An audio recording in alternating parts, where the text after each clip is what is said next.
नमस्कार दोस्तों, मैं संतोष कुमार सिन्हा आप सबका स्वागत करता हूं अपने इस यूट्यूब चैनल में जिसका नाम है स्टॉक लर्निंग। दोस्तों, आज मैं 3i इन्फोटेक के बारे में कुछ इन्फॉर्मेशन लेकर के आया हूं आप लोगों के सामने। और ये वीडियो हो सकता है कि थोड़ा सा लंबा हो, मगर ये काफ़ी इन्फॉर्मेटिव वीडियो है। और अगर आप इस वीडियो को शुरू से अंत तक देखेंगे तो 3i इन्फोटेक के बारे में आपको बहुत सारी जानकारी मिल सकती है कि 3i इन्फोटेक का आगे का बिजनेस प्लान क्या है, कंपनी जो है वो किस डायरेक्शन में काम कर रही है, कंपनी ने अपना जो प्रोडक्ट डिवीजन भेज दिया है उसके बाद जो है वो कंपनी आगे कैसे जो है सो फिर से प्रोडक्ट में कोई भी डेवलपमेंट किसी प्रोडक्ट का करेगी या नहीं करेगी। तो इन सब चीज़ों के ऊपर हम बात करेंगे और साथ ही साथ हम एसओए के बारे में भी बात करेंगे। और अभी एक दो दिन पहले कॉन्फ्रेंस कॉल हुआ था जिसमें मिस्टर सिद्धार्थ गुप्ता जो वाईजे कैपिटल के मैनेजिंग पार्टनर हैं, उन्होंने एक अपने इन्वेस्टर्स की तरफ से कुछ क्वेश्चंस पूछे थे। वो 3i इन्फोटेक के जो चीफ हैं मिस्टर थॉमसन, तो मिस्टर थॉमसन के साथ जो है सो उनकी बात हुई थी। उसमें उन्होंने इन्वेस्टर्स की तरफ से जो क्वेश्चन पूछने चाहिए वो काफी सारे क्वेश्चन उन्होंने पुटअप किए। और इस वर्चुअल कॉन्फ्रेंस कॉल में जो थॉमसन ने सारे सवालों का एक एक करके जवाब दिया, वो मैं आपके सामने उसका कुछ क्लिप्स भी लेकर के आया हूं। तो आप इस वीडियो को देखें, जरूर देखें और 3i इन्फोटेक के बारे में जानें कि कंपनी जो है आगे क्या कर सकती है और कंपनी जो है उसका बिजनेस मॉडल क्या है। इन सब चीजों की जानकारी मिलेगी आपको। तो कंपनी जो है वो आगे चल करके 5G और टेलीकॉम सेक्टर में जो है वो अपना हाथ आजमाने जा रही है। और इसके बारे में क्वेश्चन पूछा गया मिस्टर थॉमसन से कि आप ये बताइए कि आपका आगे का प्लान क्या है। तो उन्होंने बताया कि जो ग्रोइंग सेक्टर है वो टेलीकॉम सेक्टर है और 5G आने वाला है। तो हम ओबियस है कि हम 5G और टेलीकॉम सेक्टर को जो है वो हम कैटर करेंगे। तो सुनिए आपके उन्होंने क्या कहा आगे के प्लान के बारे में। Our focus areas would be in future-ready softwares and technology, Siddharth. We are very clearly focused on few areas. We don't want to go boil the ocean. We want to be a super specialized organization. We want to focus on 5G powered services. Anything to do with 5G. 5G powered cognitive services is a very clear focused area. We are bringing in best in class. In fact, our press release will come out of the new team we are bringing on board as well. Real top-notch professionals are brought in to build these practices. And so the 5G and the telecom media entertainment will go together because it's a kind of a convergence.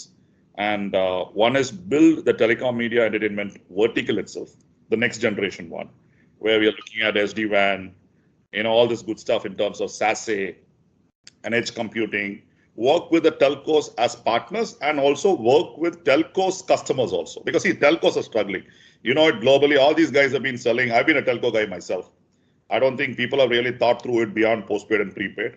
I think the only good thing is Jio's kind of set the stage, at least from an Indian context perspective. Maybe we want to work with other telcos to bring the ecosystem to them, bring more service lines, take them to market. A very clear focus area.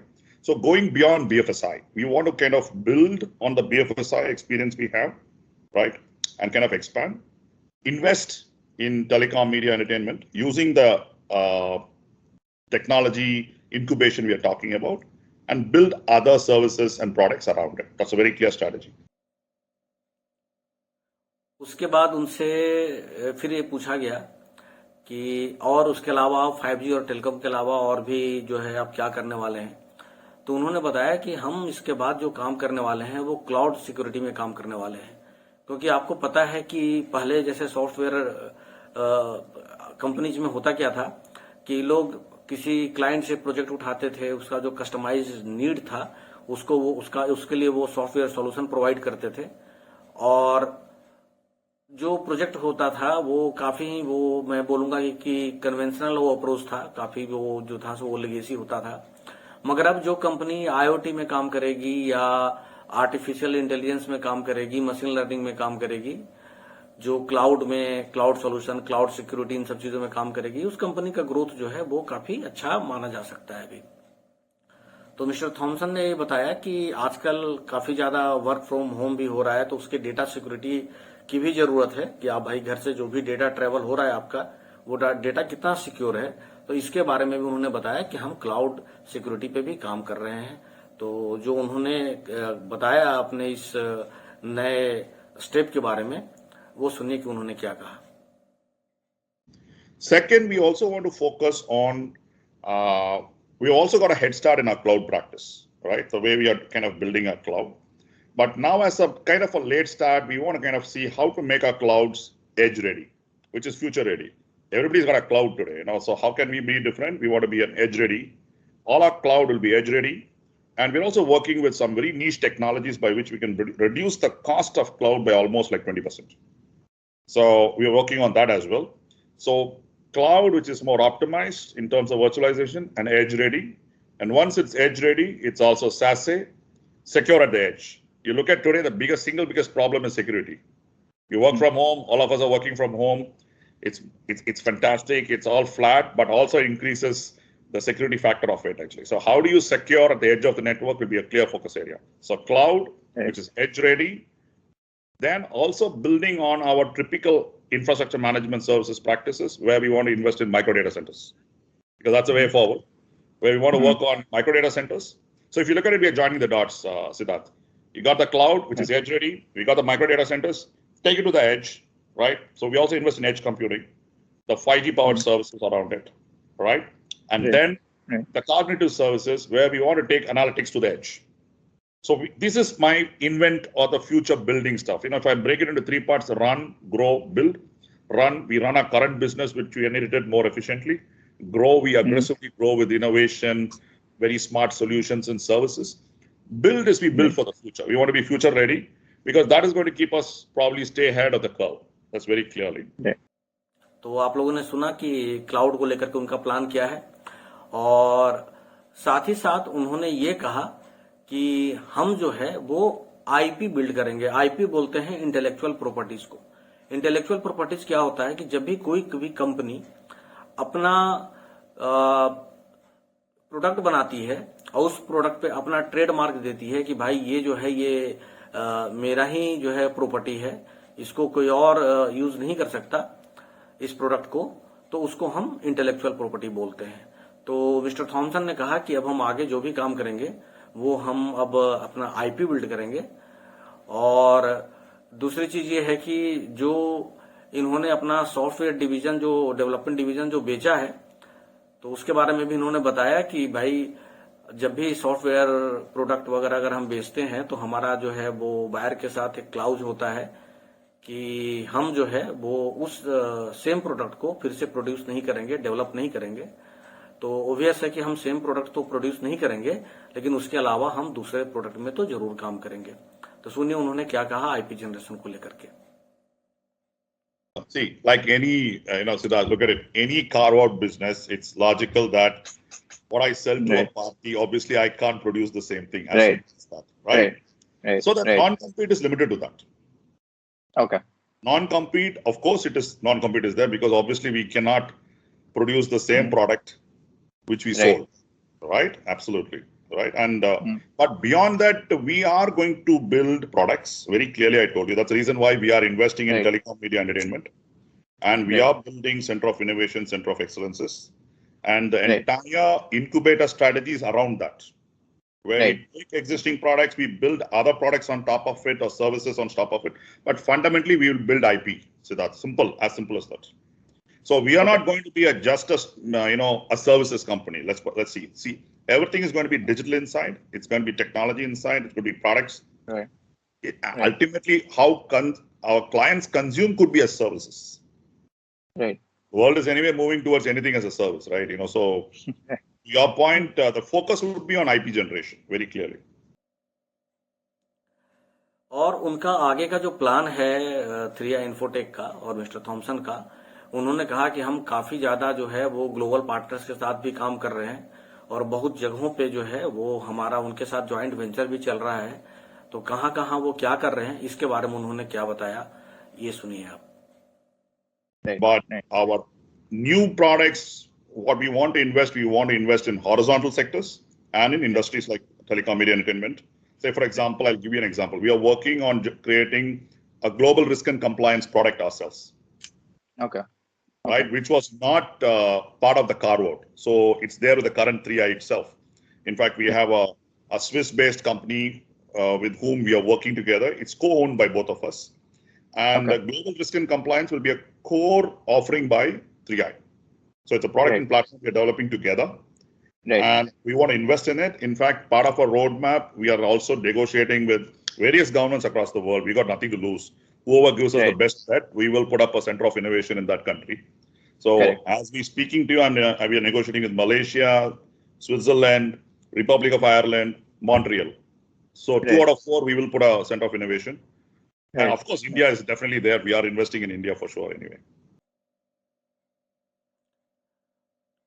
उसके बाद फिर mister Thompson से mister Siddharth Gupta ने ये भी पूछा कि अब आप ये बताइए कि क्लाउड सिक्योरिटी में एक्चुअली आप करने वाले क्या हैं।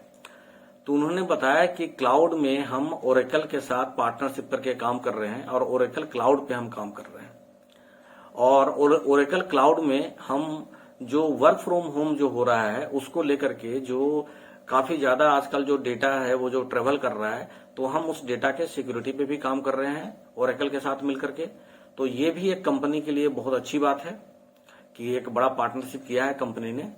तो इसके बारे में उन्होंने जो विस्तार से बताया वो हम देखते हैं।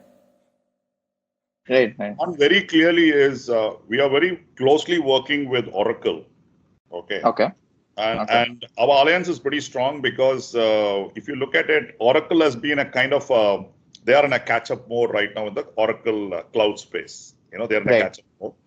Right. It suits us because we have also invested in a huge Oracle shop right now from a cloud infrastructure partner perspective. Okay. Right.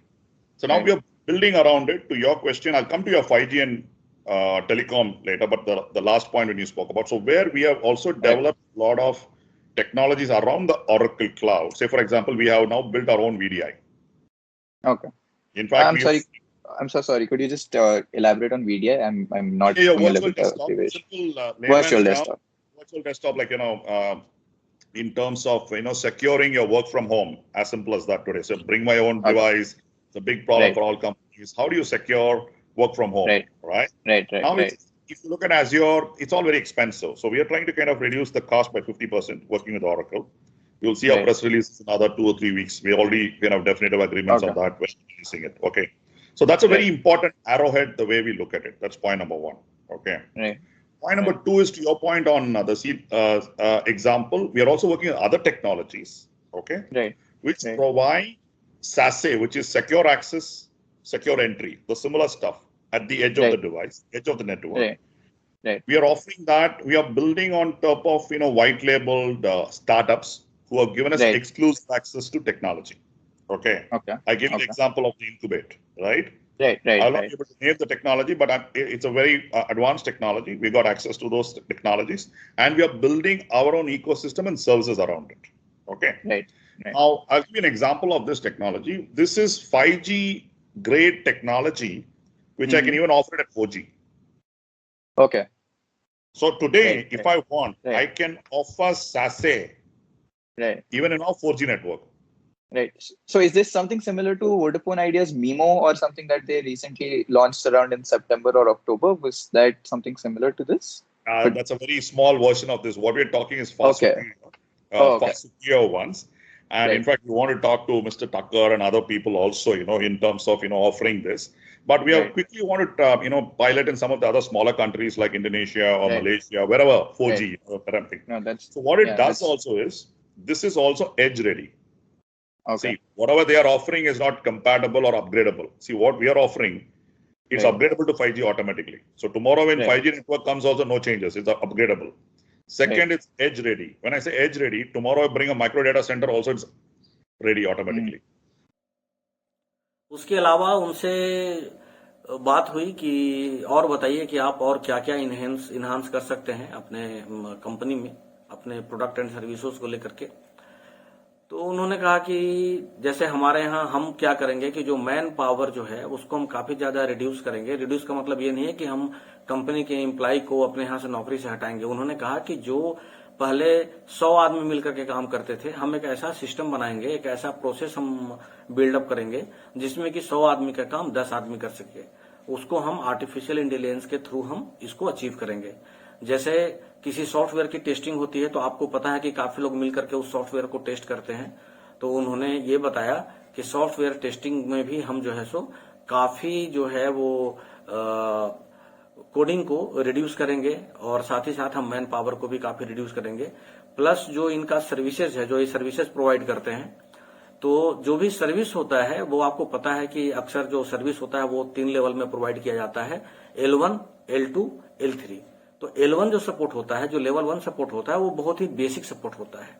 तो उन्होंने कहा कि जो मेरा L1 सपोर्ट होगा उसको हम फुली ऑटोमेटिक करेंगे, फुली ऑटोमेटेड होगा। वो कैसे होगा फुली ऑटोमेटेड? तो जैसे आप देखते हैं कि अगर आप कोई ई कॉमर्स साइट वगैरह भी है, अगर उसमें आप कंप्लेन अगर आप डालते हैं तो आप व्हाट्सएप के थ्रू या IVR के थ्रू जाते हैं, तो वो आपसे पहले जो है कुछ इन्फॉर्मेशन लेता है कि आपको पेमेंट से रिलेटेड कोई प्रॉब्लम है या कोई प्रोडक्ट से रिलेटेड कोई प्रॉब्लम है। अगर आप बोलते हैं कि नहीं जी प्रोडक्ट से रिलेटेड प्रॉब्लम है, तो फिर उनका नेक्स्ट क्वेश्चन होता है कि प्रोडक्ट जो है वो आपको डिलीवर हुआ है टाइम पे या नहीं हुआ है, या जो प्रोडक्ट डिलीवर हुआ है वो डैमेज है प्रोडक्ट है, या आपको कोई डुप्लीकेट या कोई दूसरा प्रोडक्ट जो है सो डिलीवर हो गया है। तो ये सारी चीजें वो पूछते हैं, जो कि सारा ऑटोमेटेड होता है। और उसके जानकारी लेने के बाद फिर वो क्या करते हैं कि आपके कॉल को जो राइट पर्सन होता है उससे वो कनेक्ट करते हैं। यानी कि जो पहला जो आपका जो इंटरेक्शन होता है वो मशीन से इंटरेक्शन होता है, वो सॉफ्टवेयर से इंटरेक्शन होता है, ना कि वो किसी मैनुअल प्रोसेस के थ्रू किसी ह्यूमन से आपका इंटरेक्शन होता है। तो इन्होंने कहा कि हम आर्टिफिशियल इंटेलिजेंस को बिल्डअप करेंगे और सॉफ्टवेयर टेस्टिंग जो है उसको भी ऑटोमेटेड करेंगे, और साथ ही साथ जो हमारा लेवल 1 का जो सपोर्ट होगा वो फुली ऑटोमेटेड होगा, और जो लेवल 2 का सपोर्ट होगा वो हमारा हाफ ऑटोमेटेड होगा। तो इससे क्या होगा कि हमारा जो ये मैन पावर जो कॉस्ट है वो काफी ज्यादा रिड्यूस हो जाएगा, जिससे कि कंपनी की प्रॉफिटेबिलिटी जो है वो काफी बढ़ जाएगी। इसके बारे में जो उन्होंने कहा आप ये सुनिए। Nobody's getting even approval for that. So the grow will focus 80% on new lines of business we're talking about. Nothing to do with the old lines of business. I'll give you a small example, okay? We are doing testing business or ADMS business, all good old business we have all been doing for 25 years now. Now, none of that we will do in the grow. It is all digital testing. It is all AI powered testing. What I do with 100 people, I do with 30 people. You do the math yourself. Same coding, ADMS, my teams are sitting there and doing ADMS for donkeys years, they were all doing.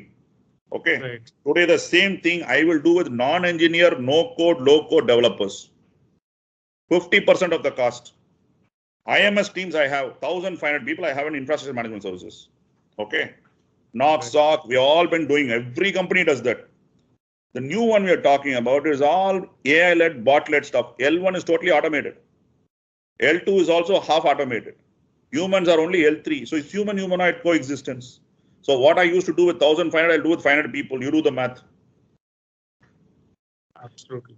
It's cannibalization. See, very simple. World has changed. It's like the old ways. Who draws first? उसके बाद उनसे जो last question जो mister Siddharth Gupta ने पूछा था वो ये SOA को लेकर के पूछा था, और उन्होंने उसके साथ साथ ये भी बोला कि आप ये बताइए कि आफ्टर SOA कंपनी आपकी डेब्ट फ्री होगी या नहीं होगी, या फिर जो है सो जो आपका रिजर्व है उसका क्या होगा। तो उस पे जो जवाब दिया 3i इन्फोटेक के जो रिप्रेजेंटेटिव थे, उन्होंने ये कहा कि देखो ऐसा है कि हमने जो इतना लॉस पहले बुक किया है, हमारा हिस्टोरिकल लॉस इतना ज्यादा है कि टैक्स जो है उसमें हमें काफी ज्यादा रिबेट मिलेगा। तो हम टैक्स देने से बहुत ज्यादा जो है वो बच जाएंगे अपने प्रीवियस लॉसेस के कारण। दूसरी चीज है कि जो कंपनी है हमारी वो बिल्कुल ही डेट फ्री कंपनी तो हो जाएगी, लेकिन जो हमारा रिजर्व है निगेटिव में उसको हम थोड़ा जो है सो निगेटिव मेरा जो रिजर्व होगा वो थोड़ा कैरी फॉरवर्ड होगा। उसके साथ ही साथ उनसे जब ये पूछा गया कि आप ये बताइए कि जो SOA है, जो स्कीम ऑफ अरेंजमेंट है, तो स्कीम ऑफ अरेंजमेंट कब तक आप जो है सो इम्प्लीमेंट करेंगे। तो इसके बारे में उन्होंने बताया कि स्कीम ऑफ अरेंजमेंट जो है वो हम जल्द से जल्द करेंगे। हमारा जो है एक अपना मीटिंग होना है अप्रूवल का, और 1-2 अथॉरिटी से हमें और भी जो है सो कुछ अप्रूवल वगैरह लेने हैं। जैसे ही मिल जाएगा वैसे ही हम जल्द से जल्द जितना जल्दी हो सके हम SOA को इम्प्लीमेंट कर देंगे। उसके बारे में जो उन्होंने कहा वो आप सुनिए। Could you just elaborate? The scheme of, Scheme of arrangement, reduction of capital. See that we have got the NCLT written orders, and now we will put it up in a board meeting, and we can close it. I mean, our endeavor is to close it as quickly as possible, because it was stuck because we could not get the signed copies and stuff like that, certain regulatory papers. Now we have obtained it, and we should be in a position to close it quickly. Right. So would it be optimistic for me to assume that in the next, by the end of this quarter, that we'd have like some, at least a record date or something? In our internal timelines, we want to close it by this quarter. Right. Yeah. Right. So Unless by this, we have other regulatory issues, but we are now staying on course. Like what Right. Mrinal said, the next step is right. we have to call for a board meeting Right. and get it formally approved. Okay. And then we will go back to the SEBI. Right. Okay. And so you just, I'm sorry if I misheard. Are there regulatory issues with the SOA as well, or No, you just? no, there are no rights. It's a Right. procedural matter. It's procedural. Right. Okay. Okay. That's about it from. It's all done, Siddharth. It's done. We are just now Right. working with the, what is that? I forgot the name. What do you call that for ICICI Securities? The other one we are working, right, Harish? That is Universal Trustees, sir. Yeah. We are working with them now to try and see how to, और उसके बाद जो investors के मन में जो questions होते हैं वो ऑलरेडी सारे क्वेश्चन जो थे वो पुटअप हो चुके थे, टेकअप हो चुका था, और उन सारे क्वेश्चंस का उन्होंने बहुत अच्छा जवाब दिया। तो इससे हमें ये पता चलता है कि कंपनी जो है वो किस डायरेक्शन में जा रही है, कंपनी का बिजनेस मॉडल क्या हो सकता है। जैसे बहुत लोग ये बोलते थे कि अब कंपनी ने तो प्रोडक्ट डिवीजन बेच दिया, तो अब जो है अब वो कंपनी जो है वो केवल सर्विसेज पे काम करेगी। लेकिन मिस्टर थॉमसन ने कहा कि नहीं, हमने प्रोडक्ट डिवीजन बेच दिया है, मगर फिर भी हम प्रोडक्ट डेवलप करेंगे, अपना आईपी बिल्ड करेंगे। हम सेम प्रोडक्ट नहीं बनाएंगे, मगर हम जो है एक दूसरा प्रोडक्ट बनाएंगे जो कि 5G के लिए होगा, टेलीकॉम के लिए होगा, क्लाउड सिक्योरिटी के लिए होगा, हम बनाएंगे। और साथ ही साथ उन्होंने एक और बहुत अच्छी बात कही, उन्होंने ये कहा कि जो प्रोडक्ट जो हमने बेचा है उस प्रोडक्ट से रिलेटेड जो सर्विसेज जो हम दे रहे थे वो सर्विसेज जो है वो हम कंटिन्यू करेंगे, यानी कि उन प्रोडक्ट का जो सर्विस था उसका भी रेवेन्यू हमारे पास आता रहेगा, और उससे जो है मतलब हमें उतना फर्क नहीं पड़ेगा उस प्रोडक्ट डिवीजन को बेचने से जितना जो है आप लोगों को लग रहा है। और साथ ही साथ हम जो है ग्लोबल पार्टनर के साथ भी काम कर रहे हैं, ओरेकल के साथ भी हमारी पार्टनरशिप है, और हम जो है ह्यूमन इंटरेक्शन भी इसमें कम कर रहे हैं। तो इन सब चीजों को देखते हुए हमें ये लगता है कि 3i का जो बिजनेस मॉडल है और जो इनका प्लान है और मिस्टर थॉमसन का जो लीडरशिप है वो एक अच्छे डायरेक्शन में ले जा सकता है कंपनी को एक अच्छा ग्रोथ दिला सकता है। तो मुझे लगा कि ये जो कॉन्फ्रेंस कॉल जो हुआ है इसके अंदर से जो बातें निकल करके आई है वो मैं आप लोगों के साथ शेयर करूं। तो ये वीडियो मैंने सिर्फ नॉलेज पर्पस के लिए बनाया था, और मैंने कोई आपको रिकमेंडेशन नहीं दिया है शेयर को बाई या सेल करने का या होल्ड करने का। आपको इसके अंदर कोई भी डिसीजन लेना होगा तो आपके जो फाइनेंशियल एडवाइजर होंगे या फंड मैनेजर होंगे आप उनसे कंसल्ट जो है जरूर कीजिएगा। और जैसा आपको पता है कि मेरे ईमेल चैनल का ईमेल आईडी है stk.learning@gmail.com। इस ईमेल आईडी पे आप मुझे कम्युनिकेट कर सकते हैं। मैं कोशिश करूंगा कि मैं आपके सवालों का जवाब दूं। इसी के साथ मुझे आज्ञा दीजिए। नमस्कार, जय हिंद, जय भारत, वंदे मातरम।